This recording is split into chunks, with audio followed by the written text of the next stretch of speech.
नमस्कार बंधुगण जाति धर्म वर्ण निर्विशेष आम एक यूट्यूब चैनल को आपण मानक स्वागत।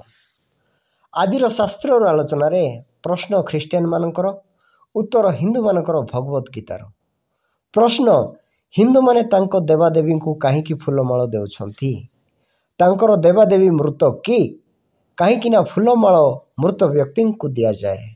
फूलहारटा आम कौ जगह पकई था आपण उत्तर दिंतु। जो माने मरी जाती जो मानकर माने जो कबर रे हो कि मला शरीर उपर आमे फूलहार पकई था।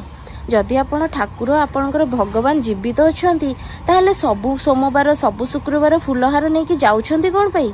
बंधुगण हिंदू माने भक्ति रे श्रद्धा रे तांको भगवान देवादेवी को पुष्पमाल्य देई थांती। ताहा गीतारे कोन लेखा जाइछि आसंतु देखिबा।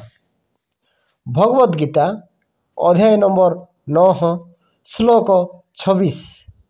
भगवत गीता अध्याय 9 श्लोक 26 रे एपरि लेखा जाइछि पत्रम पुष्पम फलम तयम यो मे भक्त्या प्रयच्छति तदहम भक्त्युम पहृद मस्नामि प्रयतात्म नः।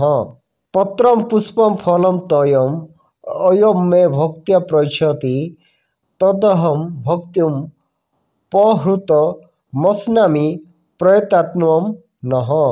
यार ओडिया अर्थ जे केही निमग्न चित्त होई भक्तिर सह पत्र पुष्प फल बा जल टिकिए मते देई थाए मु सही भक्ति उपहार ग्रहण करिथाए।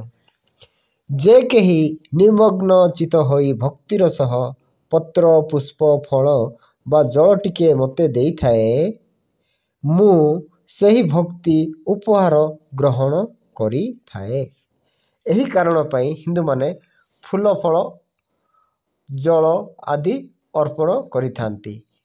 एठी हमर माने पुष्प माଳ देखि पारिलुनी किंतु हमर पुष्प जोटा फूल फल आउ पत्र जल एई जाको जोटा हमर हिंदू माने तांकर भगवान को दियंती ताहा एठी हम माने देखिबा को पाइलु। ओके बंधुगण आज पई एतिकी पुणी देखा हबा आगामी वीडियो रे एक नुआ टॉपिक को नहीं। सेते बेले पर्यंत भलरे रहंतु खुशी रे रहंतु। जय आमे एक।